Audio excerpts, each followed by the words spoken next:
Thanks. I'm really thrilled to, my name is Julie Imig, and I'm the program chair for this year's Wild Summit, and thank you. I'm having a great day. I hope all of you are having a great day, and thank you everyone who's here for bringing this thing to life, because it's just been palpable for me to see everybody so engaged in today's speakers and conversations.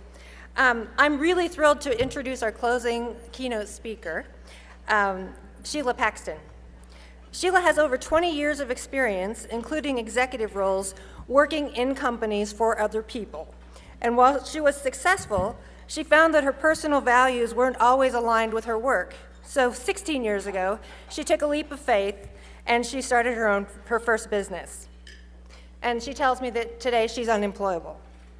Is it true? I don't know. Now a serial entrepreneur, Sheila has launched 3 successful companies. She's been recognized with awards for General Excellence, Best Employer, and Best Training Product, and was named a Training Renegade by Working Women magazine. Sheila says that to be successful, you don't need to be at the top in terms of education or capabilities, but you need to be aligned with your values. Her current business, Intentional Relationships, is focused on helping people develop authentic and purposeful relationships in all facets of life: business, personal, and even romance. In her recently published book, Getting Past Jaded, she tells a wonderful parable about a young woman learning to be intentional in her relationships. And Sheila will be available after her speech during the bazaar with books and signatures.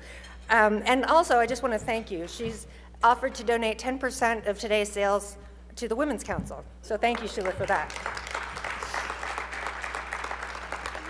I've known Sheila for 12 years, and we've biked a lot of miles together, I have to say. I think Sheila bikes thousands of miles every summer.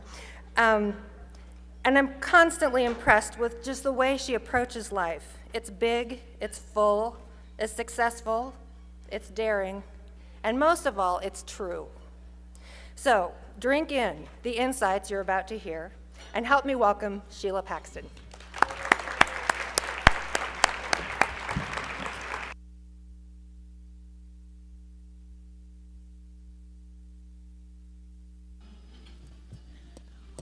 Well, I was going to dance onto stage today, but the instructor's at my table, so I wouldn't risk that, and some really good dancers. And I am so honored to be your closing speaker today.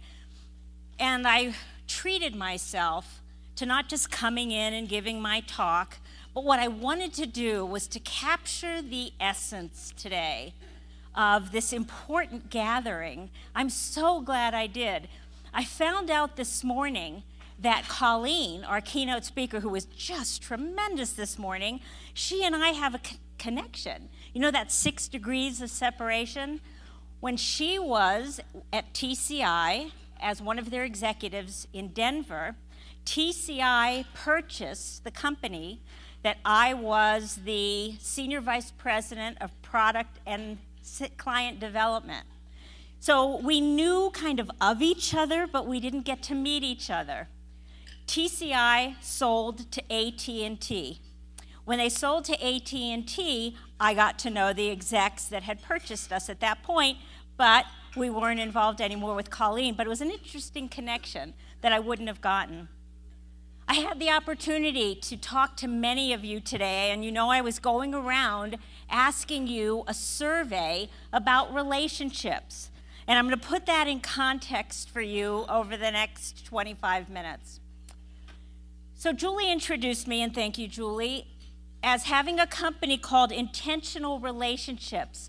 I'm going to tell you how I got there and why I got there, and maybe share with you some things that you can take back with you immediately starting on Monday morning to your workplace, to school, to a personal relationship.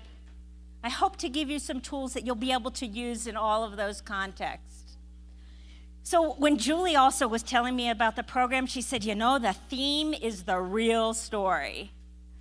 So I know all of us that are speakers or presenters or consultants, we have our business hat, I have maybe an entertaining hat, and then I have the Sheila that has really messed up. So I'm going to share with you a little bit about the Sheila that messed up because it'll give you hope that anybody, if I can do it, anybody can get there.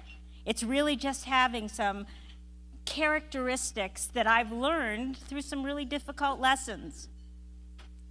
I have a model that I'll speak to today, kind of in and out of stories, and the model should be on your table on a little card. Something I'd like you to take with you just to remind you. I call it the Intentional Relationships Golden Triangle. So before I get into that, would you please take everything you've got in your heads today, from these great opening speakers, from our fabulous talk that you gave, take everything you have and put it in an imaginary box, if you would. And then I want you to take the most amazing ribbon you can think of, and I want you to wrap that box of your incredible ideas with this gorgeous ribbon. And that ribbon is going to be relationships. Because it's my contention that unless as women we can master the art of relationships, authentic relationships without bringing in baggage, that's why I call them intentional relationships. Unless we can master that, we are our own worst enemy. So a couple of things that have to do with intentional relationships. I like to define intentional as being on purpose, that we are conscious. How many of you have interacted with a person before that was completely unconscious of how he or she was coming across you? Anybody have that experience? Yeah. It's not comfortable, is it? So that intentionality takes work. And that's the first part of the triangle I want to talk to you about. It's clarity. But I am saying for you to show up as your best authentic self, I have to be clear about what triggers me. And I'll give you an example for that in just a second. But do I know that if something happens that reminds me of something bad from my past, how I'm going to react? I'm a third-generation entrepreneur. I'm a first-generation American. Europeans, Eastern Europeans, are my parents. And my father had a supermarket when we were growing up. As a matter of fact, I lived right in the city in Washington, D.C., right near Capitol Hill on Independence Avenue, if any of you know Washington, D.C., and there was a little home on a corner, brownstone, and the store. The supermarket was in the bottom of the store, and we lived above the store. And at 5 years old, I learned to alphabetize, because at that time, supermarket owners had to take coupons from people, they had to alphabetize them, and then send them into the manufacturers. So I learned that Colgate C came before the P of Procter & Gamble, and I really did learn how to put things in alphabetical order when I was little. I learned the importance of hard work, but what I didn't learn was the utmost importance of relationships. My background was probably the same as many of yours and not the same as many of yours. My father, a loving man, 6 children, firmly believed in the American dream, but he also had a problem. He was a functional alcoholic. So you can imagine that relationships in that family were quite strained. And growing up, there was arguing, yelling, storming out of houses like can happen in alcoholic homes. So what I learned about relationships is they were contentious. And I learned that if somebody got mad, they walked away, and maybe they won't come back. I carried that with me into the workplace. I carried the desire to have a terrific father figure into my first professional job, 1975, fresh out of school, ready to take on the world. I go to work for what they called Beltway Bandits. We were the consultants that surrounded the Beltway around our nation's capital. Well, the chairman of the board had his issues too. His daughter had a lot of problems, drug addiction, alcoholic, my age. I was in my mid-20s at the time. And so he saw me as this up-and-coming young star. He's chairman of the board. He wants to take me under his wing. I'm going to be the daughter he didn't have. And he's going to be the dad that I didn't have. Well, imagine what happened from that relationship. People resented me in the workplace. I couldn't get colleagues to participate with me. They thought I was a direct conduit to Marty. His name was Marty. He's since passed away. He remained a dear friend until he died. And I wondered why. Why didn't people like me? And that was what I cared about. I wanted people to like me. I wanted Marty to treat me like his child and take care of me.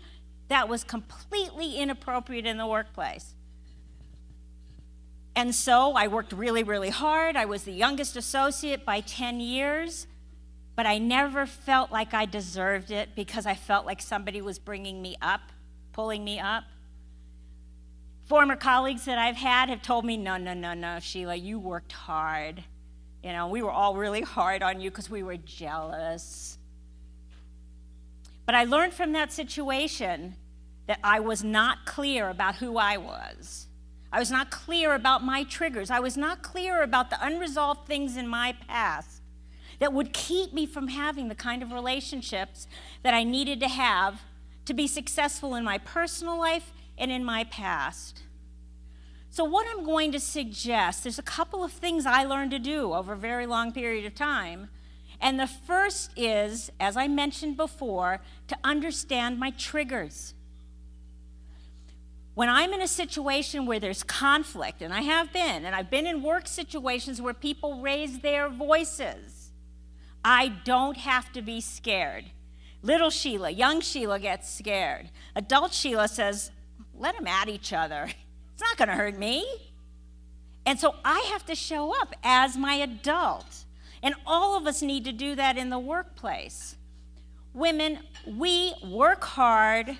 We are incredible in our jobs, and we are not being paid for the value we give to organizations. And one of the main contentions I have around that is because of the relationships. If I come into an organization and my values are clear, then what I offer will extend those values into the workplace, and I can be a good contributing member without bringing baggage. This morning we heard mentioned, and I love this thing, that women sometimes can be a pain in the neck in the workplace, ones that take everything personally. I love that book by Ruiz, The 4 Agreements. And what does he say is the second agreement? Don't take things personally. It's not about me, it's about the person who's speaking. I don't necessarily speak the truth, I speak my truth. This person is not necessarily right. They have an opinion.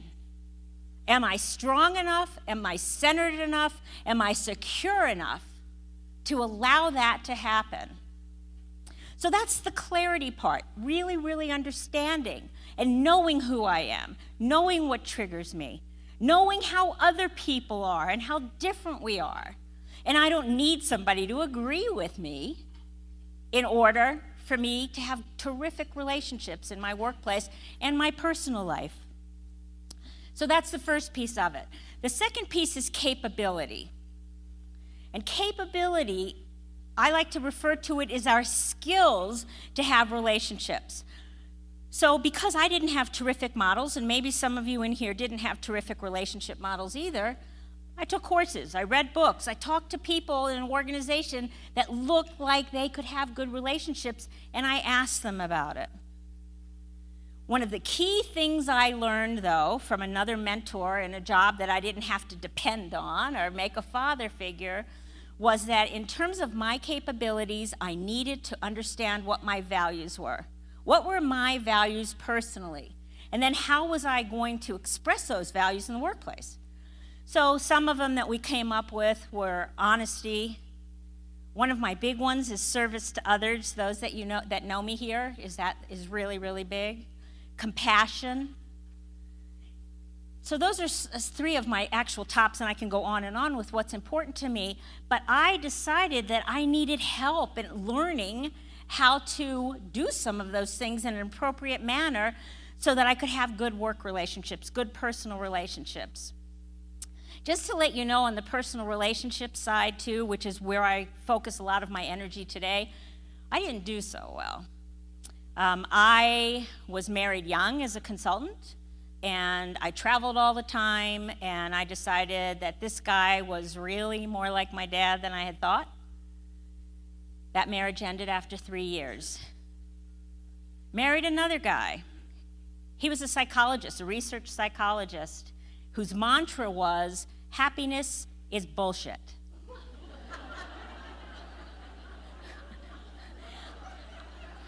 I was in my black period then, I think. Well, that marriage didn't last very long.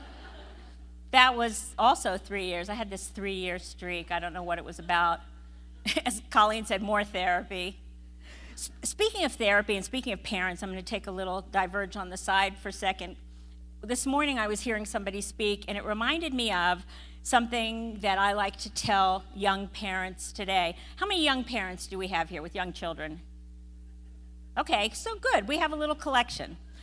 If any of you are setting up college funds for your kids, stop. Okay, I'm going to tell you why you should stop. Instead of a college fund, set up a therapy fund.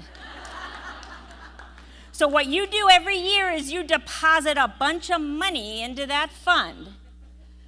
Then when your child is 18 years old and starting to point their fingers that it's all your fault, you go, hold on a minute. Here, and you hand them a book that has a balance in it. Well, you don't do books anymore. You do on the computer. Here's your password. This money is for you to go talk to somebody that can help you to get over what happened and to move forward. So what do you think? Do you think we should start therapy funds? Yeah.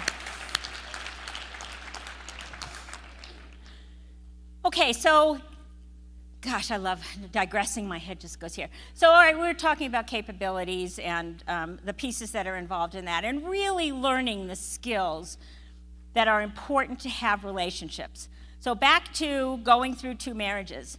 Now, are there any divorced people here? Please, somebody else raise your hand. Oh, okay, good. Okay, I'm not going to ask you how many times, because I may hold the record. No, I hope not.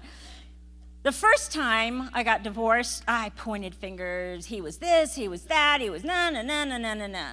Second time I got divorced, somebody asked me, and good thing it was a really good friend, said, who's the common denominator here? Oops. So I needed to start doing some work. And in doing that work, what I realized is I had no idea how to have an effective relationship. You know, Ash talked about speaking your truth.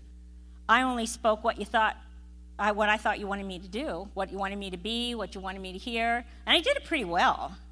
But that doesn't last very long. It really doesn't. So I saw therapists, I read books, I started to commit myself to doing relationships a lot differently. And one of the things I discovered, and think about this right now, and I'd like you to think about it in the context of the table that you're sitting at. Each person has inside of them, right around their solar plexus, this beautiful light. And this light is inside every single person. Life experiences sometimes dump tar on that light. Other people we run into dump tar on that light. And sometimes your light can get so covered with goo that it almost doesn't shine anymore. And think about the responsibility that you have when you're with another person, be it work, be it personal. Think about that responsibility. Are you going to add to that tar muck that already exists? Or are you going to be the kind of person that chisels away at that muck because you see the light and you can help people to feel better about themselves? That's what being intentional in a relationship is. So I met my third husband, and it just so happens I got a huge, huge bonus from meeting that man, and that is my bonus daughter, and she happens to be here today, and her name is Julie Nervelli, and she owns White Girl Salsa, so thank you, she's right up front. I didn't know whether to embarrass you or not, Julie, but... So I started to learn if I treated every relationship I had at work or personally, if I treated all of those as though I was responsible for holding that light and to making it shine brighter, how would I act? And that's what I started to base all my relationships on. It was those 2 failed marriages, being miserable in relationships, blaming other people for my issues, until I discovered that little piece. So I've been with my husband, Julie's dad, now for 27 years, and it has, thank you. And there'll be some disagreement with what I'm going to tell you, but we have never raised our voices at each other in 27 years. Because early on, we did some couples work with a therapist, because both of us had pretty poor models. And in that couples work, we vowed to protect the light. And I told him that I wanted to be with a person whose main concern was that it be protected. It doesn't mean protecting me, it means treating me in a way that is honest, that is pure with good intention. Doesn't mean we're never going to disagree, and we have some great disagreements. But we always hold that light. And I don't believe I have the right to take his light or to take any of your lights. So with that, it doesn't just come naturally. We build, we learn, we talk to people, we get mentors, we get coaches. I've had coaches for everything. I've had coaches for my personal life. I've had coaches for my business life. I've had coaches for my publishing life. I hire people who have been there, who have walked the path, and who can help me. And it has made a tremendous difference. Why do we think sometimes we need to know it all? That's what we do. It was already mentioned this morning. You see 2 things on the job description out of a job description of 20 things, you say, I can't do it. Okay, we are wired sometimes to think that way. I want you to think differently. So you build the capabilities. But the foundation of this whole triangle that we have, the absolute foundation, is confidence. And confidence in the fact that you have clarity. Confidence in the fact that you've built your skills. You've built your capabilities. It's that confidence that really allows you to flourish and develop intentional, amazing relationships. I'm going to go back to a little story that was a great illustrator for me as I thought about it. I was going to be doing a speech for a very, very large group, and they wanted something motivational, and I was thinking back, and somebody told me when you're developing a speech to think about the most embarrassing things that have ever happened to you, and those things will be funny. And I'm like, I don't think so. So I went to not so embarrassing things. So I was in junior high school, really petite little thing. I mean, I just didn't start growing till I was almost out of high school. Little teeny thing. And I couldn't play basketball. They didn't want me for that. Couldn't play baseball, softball, because, I don't think I could even hold up the bat. So I decided to be a gymnast. I had the perfect little size to be a gymnast. So I joined the gymnastics team, and I learned to do the things like handsprings and baronis and all of that kind of fun stuff, early skills building. But then my coach said, I think you have potential. So what I'd like to do is work with you on floor exercise. And I want to start getting some skills together. And the first one that you're going to learn is a front flip. But I didn't want to do a front flip because I heard that the back flip was easier. She says, no. I start all of our team members with a front flip. So she gave me this big, huge belt. Have any of you ever seen them in training, gymnastics, or any of those? You have this big leather belt. When you're little, it's like as big as you are. and it has 2 grommets on the side. And off of the grommets are 2 ropes, pretty strong ropes. So my coach got on one side, and she called her assistant over to the other side. So she said, we're going to run down the mat with you. And when I say now, here's what I want you to do. And this is what it sounded like to me. I'm sure she was much better explaining, but my mind went into overload. She said, I want you to run as fast as you can. I want you to jump up in the air. When you jump up in the air, at the same time, I want you to tuck your knees into your chest. I want you to pull your arms in, throw your shoulder forward, keep your eyes open, and when you see the floor, I want you to straighten out, and you should be standing up. Okay, what do I know? I'm a little kid. I'm back at the back of the mat. Assistant on one side, coach on the other side. We start running up the mat. My coach says, now. Well, I don't know what I did, but they pulled the ropes, and I was dangling upside down. I said, I can see the ground. So they took me back. What they were developing with me, which I didn't know at the time, were my capabilities, helping me with the skills. We went on and on. I can't tell you how many times they pulled that rope. I had a rash from it. It was just amazing. Until finally, something clicked. And I started being able to do this skill without having to have anybody pulling the ropes. 2 days later in practice, and so I kept doing it with ropes. 2 days later, my coach says, time to take off the ropes. Went to the back. She still ran next to me. She still gave me the cue for when I was supposed to jump. She had her hand out just in case, so I didn't fall on my head. Perfectly executed flip. After I did that a few times, the belt came off. I was free, and I could do that. But as a leader, she didn't take the belt off until she knew that I had clarity, I had the capability, but most important, that I had the confidence that I could do the skill. That is the foundation. That was the foundation that came to be my relationship work. So now how did I morph into specializing in relationships? I'll take another kind of a sideways path. I was with my third husband, my current husband. He had 7 businesses when I met him that were under an umbrella corporation. I was brought in to manage one of his companies. And you talk about relationships. It was a visitor information station. And they were all men who were the salespeople. And he was bringing me in as their manager.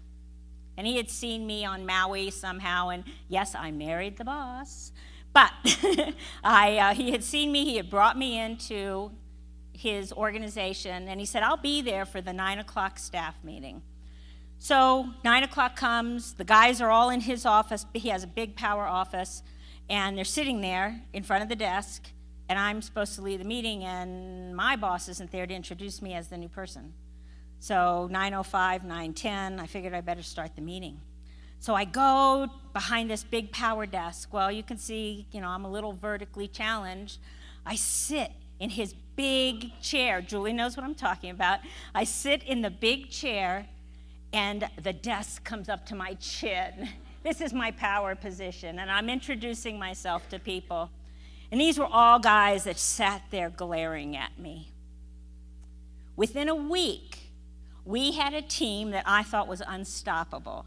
And it was because I cared and I got to know every single one of those people. We left Hawaii, came back to the mainland, lots of stories around that.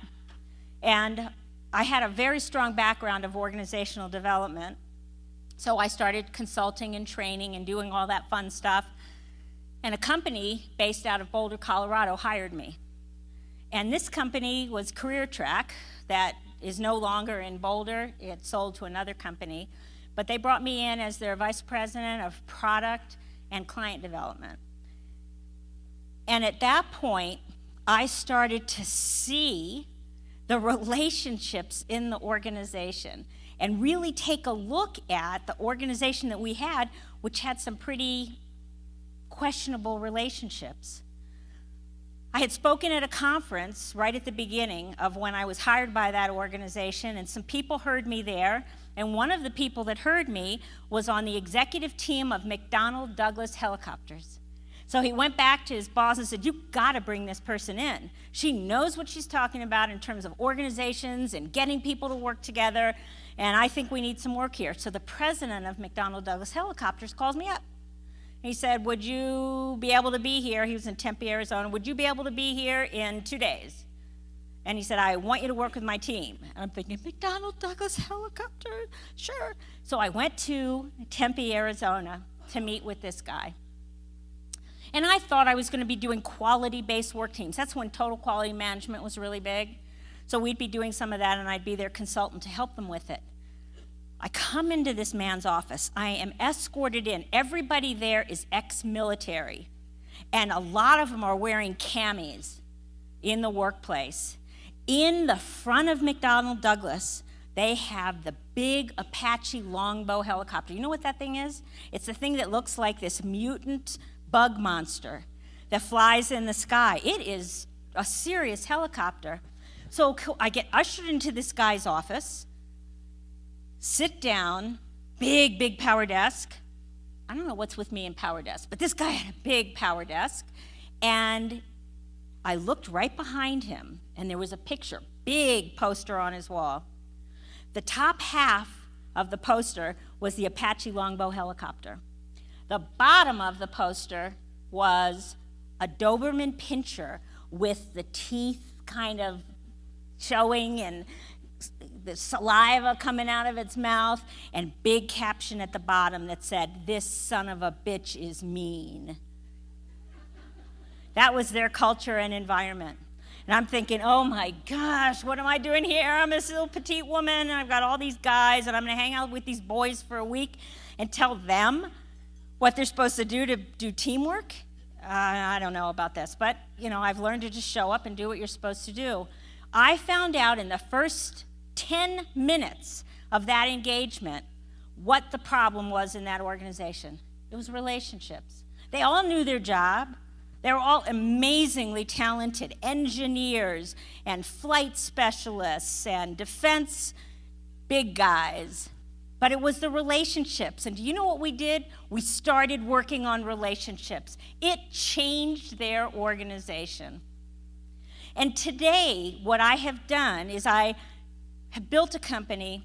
I built it fairly large, and it was built on relationships. It was built on the foundation that I have values, and I want to live by those values. And if you're willing to work with me, you're going to have a great time. And if you're not, there's someplace else for you.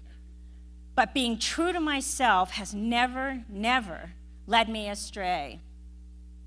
With my staff, we started a perpetual award, and we called it the Gumby Award, because two of the things I thought were important in the workplace was amazing flexibility and obnoxious optimism. And that's what Gumby has, right? So we had this perpetual Gumby Award, and I started it, but then all the staff started to pass it along to each other. And what we really learned is that when people appreciate others, when people recognize for things that most of us wouldn't even see, how esteem grows.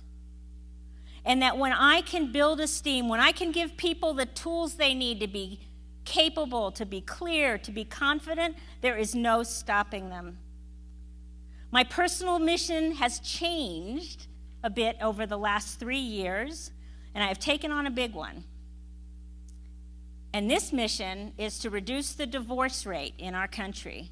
I've traveled to many other countries that don't have the kind of divorce rates we have. People are not fit in many cases to have a relationship. So let's say you were going to run the Boston Marathon, and you were going to get up in the morning, it's tomorrow, and you say, you know what, I'm going to run the marathon. I'm not going to train, not going to do anything, I'm going to go run the marathon. What's going to happen? You are not going to be a happy camper. You're going to hurt, you may not make it, you probably get sick. But yet, we get up, we get online, we may say, oh, this looks like a good partner for us, or whatever we do, we don't prepare ourselves to have relationships, and the relationships don't work. So I'm about preparation. I'm about clarity and competence and confidence in personal relationships. And I just took a big, big leap. We have other authors in the room. Can I see you show of hands? Oh, just a couple. Well, you know what it's like. It's like giving birth, but it takes longer than 9 months. It's just like, oh my gosh, the process. So I took a big, big leap of faith and published a book, and it's a parable. Because I like to tell stories, and I think we learn from stories. And as Julie mentioned, it's getting past jaded. And I am hoping to be able to donate lots of copies to this book to women at women's shelters. I will be going around and speaking at places where people have had broken pickers. They have picked the wrong people over and over again, and to be able to help them with that.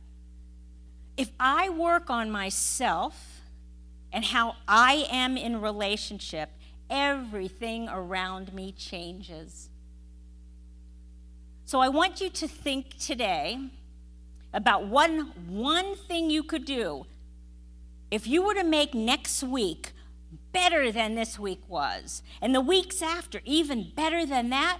What's one thing related to relationships that you could do? I'm going to ask you to stretch and do that one thing, and then let me know how it worked for you. So I will be in the back of the room. We have books, and I'd love to talk to you. I want your hardest relationship questions, because those are the ones I love to talk about. So again, I want to close with a quote that was on Marty's wall, that first mentor of mine. It was by Gertrude Stein, and he said, when you get there, there's no there. Are we going to be the perfect executive entrepreneur? Am I going to be the perfect person in relationship? Will I have the perfect job? It's a journey. And every step of the way, I can make improvements, and I know you can too. So thank you.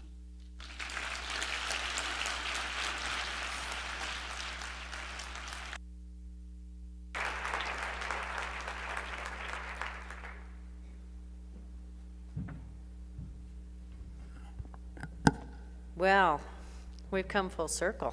I'm back. You know, are you gonna dance? No, but I am gonna kind of close with something about dancing. We opened with dancing, and I think I'd like to close with that. I've been thinking all day about it, and one of the things that has struck me when I've learned through my journey of learning to dance that I think is really applicable to the business world. I don't think I'm alone, and I do want to see a show of hands from the women in the audience. When you hear music and there's a dance floor out there, don't you find yourself sort of moving to the dance floor, listening to the music? You bring your partner along, you stand on the dance floor, and you give your partner about 3 seconds to lead. And if your partner does not start moving you around the dance floor, don't you lead? Don't you take over? Don't you move him around the floor? Don't you hear the rhythm and the music and you just go for it? It's like Colleen said before. You know, she would move and she would start and respond to something without necessarily thinking. And when we get on the dance floor as women, we just start moving. We listen to the music and we listen to the rhythm. So I leave you with one question. Why don't we do that in the business place, in the workplace? Why don't we just listen for the music, listen for the rhythm that's about to move us, and move? Take the initiative and move. Now, I follow on the dance floor, and let me tell you, it's the best thing in the world. But in the workplace, I listen for the music, I listen for the rhythm, and I move myself. So with that, I would like to thank you all so much for participating in Wild Summit 2. This has been an amazing experience for me, for the Wild Chairs. I hope It has been an amazing experience for you. I think our speakers and our panelists today have been unbelievable and inspiring, but we're not done. We're done with the formal part of the program. Now I'd like to invite you all to move into the lobby. We've got about an hour that we're going to, there's something coming here, this is really scary. We've got about an hour that we're going to ask you to continue your conversations, and out in the lobby, we've set up an international bazaar from 6 companies of women entrepreneurs that really have set out to change the world to empower women. So if you see anything out there that you love, go ahead and purchase it because it's going to help out these companies. And we thought that would be a lovely way to end today.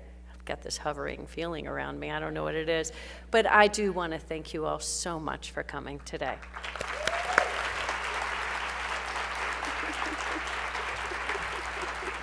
Cindy, the Women's Council appreciates so much your vision and your leadership around the Wild Summit and around the Women's Council for that matter. And so we picked up a few goods at the bazaar, and I can't recommend them highly enough. I hope all of you brought, some resources to put into the bazaar. And thank you for coming. And Cindy, thank you so much for all you've done. Thank you. Thank you. Thank you. You're so welcome. Thank you. Oh, and there's coffee and treats out there. So again, thank you, thank you. This has been a fabulous day. Enjoy the rest of it.